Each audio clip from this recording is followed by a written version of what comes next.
ओम खड्गं चक्रगदे सुजाप परिघां शूलं मुशुण्डिं शिरा शंखं सन्ददतिं करैस्त्रिनयनां सर्वाङ्गभूषावृतां नीलास्मद्युतिमासपाददशकां सेवे महाकालिकां यामास्तौ स्वपिते हरौ कमलजो हन्तुं मधुं कैटभं सर्वमङ्गलमाङ्गल्ये शिवे सर्वार्थसाधिके शरण्ये त्र्यंबके गौरी नारायणी नमोस्तुते।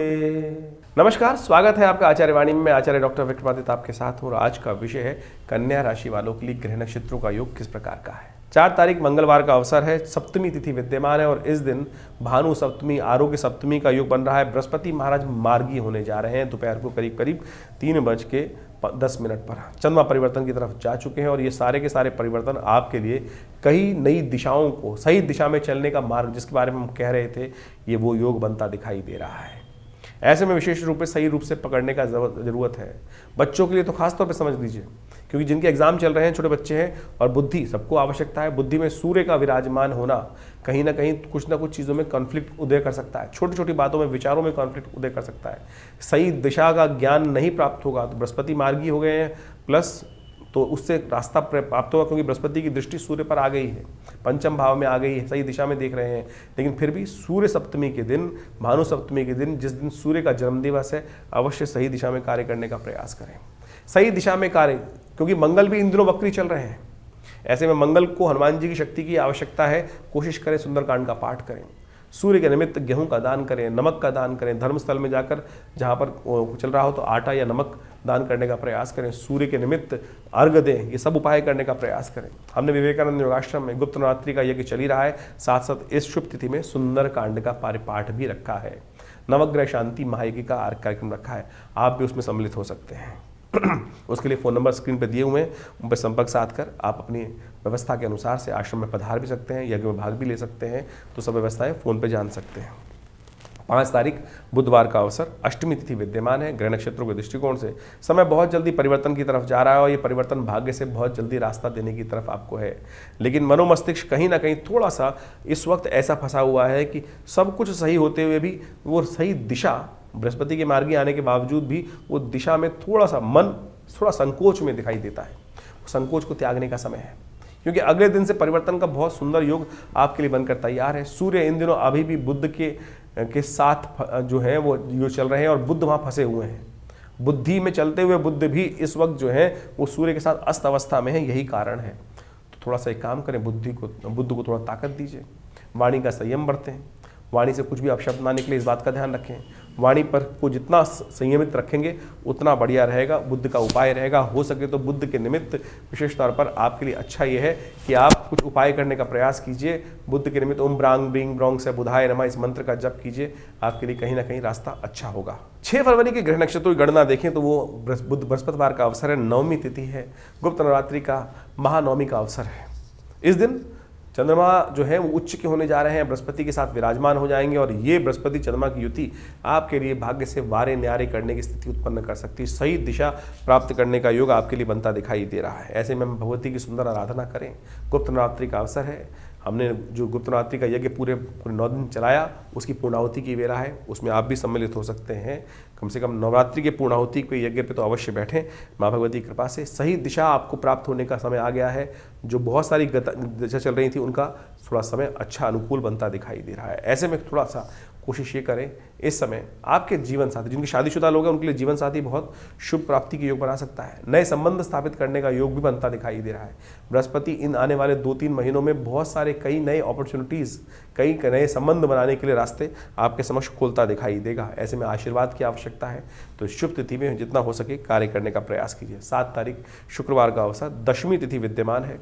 बुद्ध महाराज भी शक्ति में प्राप्त करने के थोड़े से अग्रसित हो रहे हैं, धनिष्ठा नक्षत्र की तरफ अग्रसित हो गए हैं और धनिष्ठा नक्षत्र मंगल का नक्षत्र है, वो कहीं ना कहीं मंगल की दृष्टि में आ रहे हैं। वो कहीं ना कहीं लाभ के योग बन सकते हैं आपके लिए। बुद्ध को ताकत देंगे ना तो बहुत अच्छा रहेगा। हरी चीज़ों का दान करें, गौ सेवा करें, ये बुद्ध को ताकत देने के लिए अच्छा उपाय है। अब बात कर लेते हैं 8 तारीख शनिवार की, एकादशी तिथि युक्त है, जया एकादशी का योग है। कहा जाता है कि जया एकादशी पद्म पुराण के अनुसार से पिशाच बाधा से भी मुक्ति दिलाने वाली तिथि है। नेचुरल जो एंजाइटी डिसऑर्डर्स हैं, वरीज हैं, कहीं ना कहीं नेगेटिव एनर्जी मनोमस्तिष्क पे आ जाती है, उसको ठीक करने का दिवस माना जाता है। ग्रह परिवर्तन का योग बना रहे हैं और ये परिवर्तन कर्म के अनुसार से मंगल के साथ युक्त, मंगल के साथ चंद्रमा जो है वो आपको कहीं ना कहीं आपकी मेहनत को पूर्ण लाभ देने की तरफ ले जाता दिखाई दे रहा है आपके लिए। तो ये तिथि ऐसी है कि जितनी मेहनत उतना लाभ गारंटीड दिखाई दे रही है आपकी राशि के दृष्टिकोण से। इन 2-3 दिनों में ऐसा योग अवश्य आपकी राशि में बनता दिखाई दे रहा है, तो इसको पूर्ण लाभ की तरफ ले जाने का आपको प्रयास करना चाहिए। जैसा हमने कहा, कई बार लोग एंजाइटी डिसऑर्डर से बहुत ज़्यादा परेशान होते हैं, नज़र इत्यादि नेगेटिव एनर्जी बहुत ज़्यादा परेशान करती है। तो इस दिन एक गंगा जल का लोटा लेकर उसमें थोड़े तिल डाल दीजिए, सफ़ेद तिल, और उसके द्वारा भगवान विष्णु का अभिषेक करें और उस तिल को अच्छे से ग्रहण करें, तिल युक्त जल को। और उसका यदि पुरुषूक्त के द्वारा हवन इत्यादि करके पूर्ण व्यवस्था के अनुसार से कार्य करें तो कहा जाता है कैसी भी प्रेत बाधा हो उससे मुक्ति का मार्ग इस शुभ तिथि में अनुष्ठान करके प्राप्त किया जा सकता है। तो अवश्य इस विधि का पालन करके लाभ लीजिए तो अच्छा रहेगा आपके लिए। 9 तारीख रविवार का अवसर है, द्वादशी तिथि है, भीष्म द्वादशी योग है। देखिए, माघ के महीने में कहा जाता है कि तिल का सबसे ज़्यादा अधिक उपयोग होना चाहिए। क्या होता है, इम्यूनिटी बूस्टर के तौर पर तिल माना जाता है। सर्दी का मौसम चल रहा होता है, ऐसे में तिल का उपयोग आपकी इम्यूनिटी भी स्ट्रांग करेगा, शरीर की आरोग्यता को बढ़ाएगा और बहुत सारी बीमारियों से भी निजात देने के योग बनाएगा। इस दिन तिल द्वादशी के रूप में तिथि को माना जाता है, भीष्म द्वादशी के रूप में इस तिथि को माना जाता है। और शास्त्र के दृष्टिकोण से ब्रह्म पुराण में और साथ साथ हिमाद्री इत्यादि ग्रंथों में इसका वर्णन बहुत अद्भुत रूप से कहा गया है। ग्रह नक्षत्रों के दृष्टिकोण से ग्रह आपके अनुकूल दिखाई दे रहे हैं, कर्म के अनुसार से लाभ प्राप्ति के पूरे योग बनते दिखाई हैं। आलस ना करें, मन में दुविधा ना लाएं। मन जो है ना आपकी राशि के अनुसार से कभी इधर कभी उधर डोलता रहे, थाली के बैंगन की तरह स्थिति बनी हुई है। आश्वस्त होइए, कर्म के अनुसार से जो काम होगा बिल्कुल उसमें लाभ प्राप्ति की गारंटीड ग्रह दे रहे हैं। इस वक्त सही दिशा है आपकी। विचारों को ज़्यादा मतभेद में न डालें, कार्य करने का प्रयास करें। हमने इस दिन विवेकानंद योगाश्रम में गायत्री का यज्ञ रखा है, जो विशेष तौर पर पितरों की निवृत्ति, पितृण से निवृत्ति की तरफ जाएगा, तर्पण इत्यादि कार्य किया जाएगा। तो आप अवश्य अपने पितरों के निमित्त जो भी गायत्री यज्ञ में भाग लेना चाहें अवश्य भाग ले सकते हैं। संपर्क साधने के लिए फ़ोन नंबर स्क्रीन पर चली रहे हैं आपके लिए। 10 तारीख सोमवार का अवसर, त्रयोदशी तिथि है, ग्रह परिवर्तन की तरफ जा रहे हैं और लाभ की तरफ आपको बहुत तेज आगे ले जा रहे हैं। लेकिन साथ साथ थोड़े खर्चे बढ़ने के योग भी आपकी राशि के अनुसार से बन रहे हैं। खर्चे कम करने का प्रयास कीजिए और यदि पूरी तरह से लाभ लें तो बहुत अच्छे से चीज़ें बन सकती हैं, आपके फेवर में आने के योग बनते दिखाई दे रहे हैं। सोम प्रदोष है, सोमवार और प्रदोष का योग है, शिव का ध्यान कीजिएगा, कल्याण होगा। तो ये राशियों का भविष्यफल आपने जाना। आपकी राशि के दृष्टिकोण से क्या कुछ प्रभाव इन दिनों जब फरवरी के आरंभ काल में आपके जीवन में पड़ने वाला है उसको आपने समझा। देखिए, ये समय समय के अनुसार से विभिन्न ग्रहों का जो परिवर्तन होता है, जैसे इस फरवरी के आरंभ काल में आपने भी समझने का प्रयास किया, समझा भी कि बृहस्पति महाराज परिवर्तन कर जो वक्री चल रहे थे पिछले 4 महीनों से, अक्टूबर के महीने से वो मार्गी हो रहे हैं और आपकी राशि के अनुसार से उन्होंने जो विशेष प्रभाव आपके जीवन में उत्पन्न किया है वो आपने समझा। आप समझ लीजिए, बृहस्पति का ये परिवर्तन सबसे महत्वपूर्ण परिवर्तन होता है।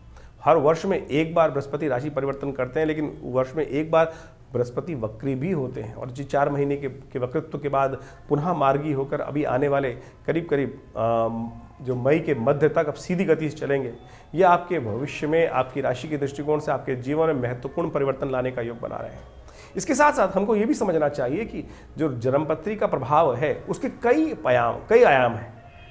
ये जन्मपत्री के दृष्टिकोण से हमें एक एक बात समझने का प्रयास करना चाहिए कि हम राशि को, बहुत सारे लोगों के मन में कई बार प्रश्न उठ जाता है तो राशि तो बहुत सारे लोगों की होगी, बिल्कुल ठीक बात है, राशि तो बहुत सारे लोगों की हो सकती है, लेकिन आपकी जन्मपत्री के साथ, आपके दशाओं के साथ, आपके ग्रहों के योग के साथ उस गोचर के प्रभाव को जब मिलाकर देखा जाता है तब वो जीवन में भाग्य के जो योग बन रहे होते हैं वो समझ में आ जाते हैं कि हमारे लिए आने वाला समय सही है या नहीं है। लेकिन राशि के दृष्टिकोण से जो हमने आपके समक्ष भाव उपस्थित किया वो भी बहुत ब्रॉडर स्पेक्ट्रम के तौर पर बता सकता है। यदि इंडिविजुअल रूप से हर व्यक्ति के बारे में सही रूप से जानने का हम प्रयास करें तो वो भी बड़ा संभव है कि जन्मपत्री को विशेष रूप से अध्ययन कर बहुत सारे ग्रहों के योग को देखकर आपकी जन्मपत्री में कौन से प्रकार के योग बने हुए हैं। देखिए, जन्मपत्री में हजारों प्रकार के योग हैं। हर ऋषियों ने, जो ज्योतिष के अंतर्गत भी बहुत सारे अनन्य जो ग्रंथ हैं, इतने अनंत ग्रंथ लिखे गए हैं और हर ज्योतिषी ने, हर ऋषि ने, हर आचार्य ने अपने अपने उस विज्ञान को, अपने उस अनुभव को उन शास्त्रों में इंगित किया है, विभिन्न योगों का वर्णन किया है, जैसे कालसर्प योग इत्यादि, राजयोग इत्यादि, दरिद्र योग इत्यादि, विभिन्न प्रकार के किमुद्रम योग इत्यादि। इन सब का प्रभाव क्या पड़ रहा है, कब पड़ने वाला है। अब किसी व्यक्ति की कुंडली में राजयोग है, लेकिन वो कब फलीभूत होगा, कौन से योग हैं जो उन राजयोगों को काट रहे हैं, देखिए, आप कंप्यूटर से जन्मपत्री कई बार निकालते हैं तो उसके अंदर बहुत सारी डिटेल लिख के आती है कि इस प्रकार का राजयोग है, इस प्रकार का राजयोग है, इस प्रकार का राजयोग है, लेकिन उसके साथ साथ कुछ अशुभ योग भी होते हैं।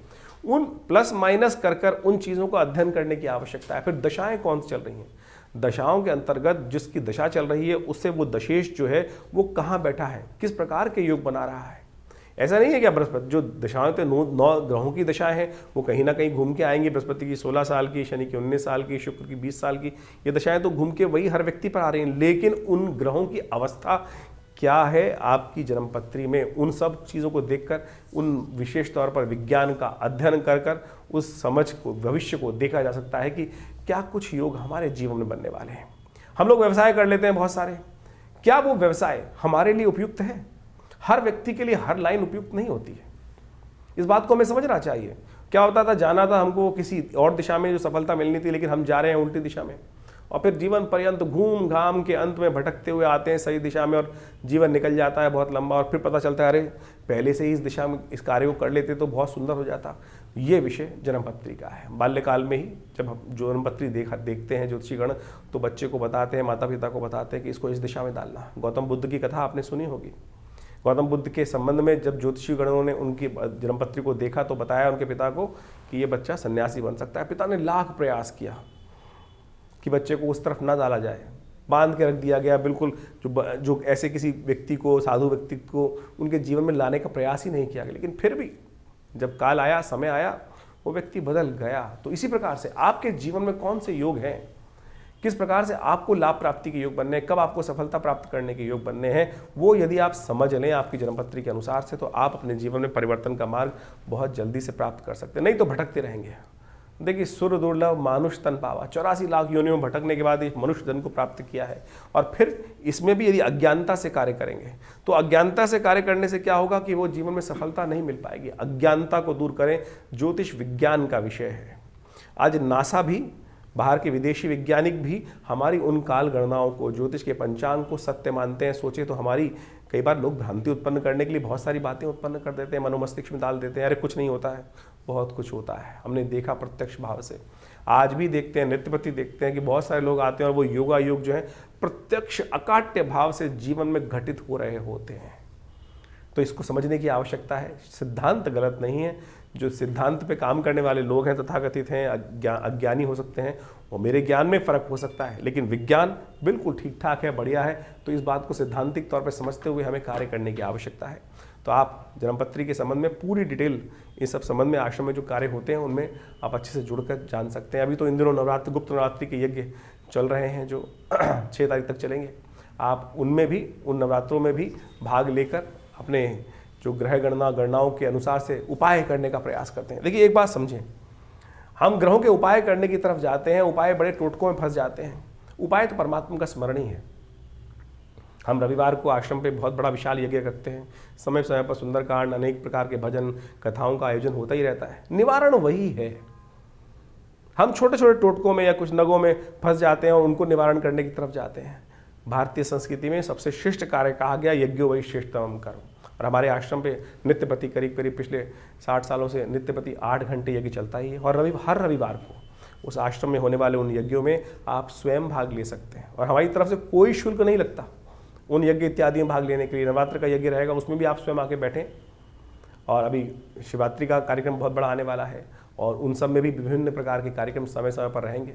तो आश्रम के साथ जुड़कर आप बहुत सारे अपने प्रश्नों का निवारण भी कर सकते हैं। हाँ, आपको कोई प्रश्न करना है और आपको लग रहा है फ़ोन नहीं मिल रहा है तो चिंता ना करें, इन नंबर्स पर आप व्हाट्सअप भेज सकते हैं, अपने प्रश्न को लिख के भेज सकते हैं। बहुत सारे लोग भेज रहे हैं और उनको समय के अनुसार से अवश्य जवाब भी देने का प्रयास करते हैं। तो आप भी इन नंबर्स को नोट कर लीजिए, अपने प्रश्नों को इन व्हाट्सअप के माध्यम से भी भेज सकते हैं हमारे पास। हम अवश्य प्रयास करेंगे जल्दी से जल्दी आपके प्रश्नों का समाधान आप तक पहुँचाएँ।